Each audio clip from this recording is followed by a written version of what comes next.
Sir, सबसे पहले यही बात कर लें कि बजट में कुछ इस तरह की रिपोर्ट्स भी आ रही हैं कि खर्चे भी कम किए जाएंगे।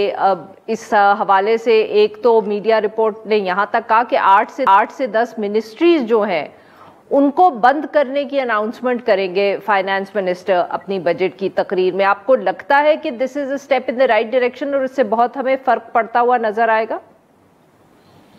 जी, it may be a step in the right direction. फर्क नहीं पड़ेगा इससे। 8-10 अरब मिनिस्ट्री बंद कर लेंगे, 10-20 अरब रुपए बचा लेंगे। जब आपका खसारा 7,000 अरब रुपए से ज़्यादा हो तो 10-20 अरब रुपए रियली माने नहीं रखते। इसका ये मतलब नहीं कि ये करना नहीं चाहिए, आप ये कर गुजरें, लेकिन इससे फ़र्क नहीं पड़ेगा। दूसरी गुजारिश ये है कि आप जिन मिनिस्ट्रीज़ को बंद भी करेंगे उसका अमला तो आप नहीं निकाल सकते नौकरी से, तो उनकी तनख्वाहें तो आपको फिर भी देनी पड़ेंगी। तो आधा खर्चा तो आधे से ज़्यादा खर्चा तो मिनिस्ट्रीज़ के अंदर तनख्वाहों का, पेंशन वगैरह का होता है, तो वो तो मेंटेन रहेगा।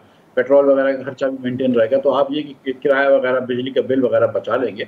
लेकिन बहरहाल ये करना चाहिए। जो बड़ा खर्चा बच सकता है हुकूमत को और जो बिल्कुल करना चाहिए, वो जो बहुत ज़्यादा ये पीएचडीपी के अंदर, पब्लिक सेक्टर डेवलपमेंट प्रोग्राम में जो एमएनए की स्कीम्स होती हैं, दीगर चीज़ें जो करते हैं, जो शो प्रोजेक्ट्स होते हैं, वो नहीं करने चाहिए।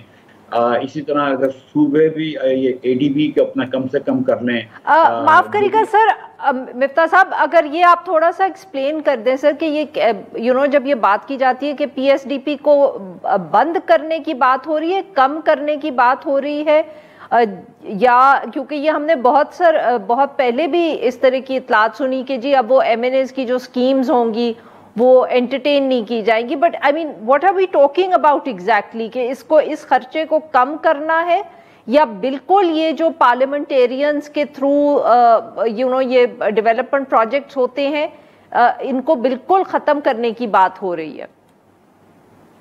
देखिए, अमूमन 500 से 600 अरब रुपए का पीएचडीपी का खर्चा होता है, पब्लिक सेक्टर डेवलपमेंट प्रोग्राम, जिसके अंदर मुख्तलिफ काम होते हैं। मिसाल के तौर पर हम जो मोमन डैम बना रहे हैं या दामिर भाषा बना रहे हैं, वो भी इन पैसों से आता है। उसको ख़त्म करने का कोई भी नहीं कहता है। उस पर मैं ये ज़रूर कहता हूँ कि आप जो डैम बना रहे हैं दामिर भाषा, उस पर बिजली का काम नहीं करना चाहिए। बिजली के जो लगाने की बात कर रहे हैं जनरेटर, वो नहीं लगाने चाहिए। ये पानी का इस वक्त स्टोरेज होना चाहिए और इसके लिए आपको रख लेना चाहिए प्रोविजन, कि आप अगर आगे चाहें और आपको बिजली की ज़रूरत हो तो लगा लें। इस वक्त बिजली का काम नहीं करना चाहिए। वो 5-6 अरब डॉलर का एक और फजूल खर्चा है। तो ये आप वाटर रिजर्वायर ज़रूर बना लीजिए। तो ये मोमिन डैम का ये काम है। कोई बड़े बड़े प्रोजेक्ट्स हों, इंटर प्रोविंशियल प्रोजेक्ट्स हों, तो वो करने। लेकिन ये जो रोड रास्ते आप बनाते हैं, इसको एकदम कम कर दें। जो एनएचए काम करना चाहता है, नेशनल हाईवे अथॉरिटी, वो खुद अपनी बैलेंस शीट पे बैंकों से पैसा कर्ज ले, या जो टोल जमा करता है उससे जो आमदन आती है उससे वो नए रोड बनाए, हुकूमत से और पैसे ना ले। और तीसरा, तकरीबन 50 अरब रुपए, 100 अरब रुपए साल के हम खर्च करते हैं, खास तौर पे इलेक्शन ईयर या उससे 1 साल पहले, एमएनएस की स्कीम पे, जिसके अंदर जो रूलिंग पार्टीज के एमएनए होते हैं उन सबको 100-100 करोड़ रुपया मिलता है तकरीबन। और वो फिर अपने इलाके में कोई गैस के पाइप लगवाता है, कोई रोड लगवाता है, कोई नाली लगवाता है। और अमूमन ये कहा जाता है कि उसमें से कुछ पैसे फिर एमएनए हज़रात को भी मिलते हैं जो उनकी इलेक्शन कैंपेन में काम आते हैं।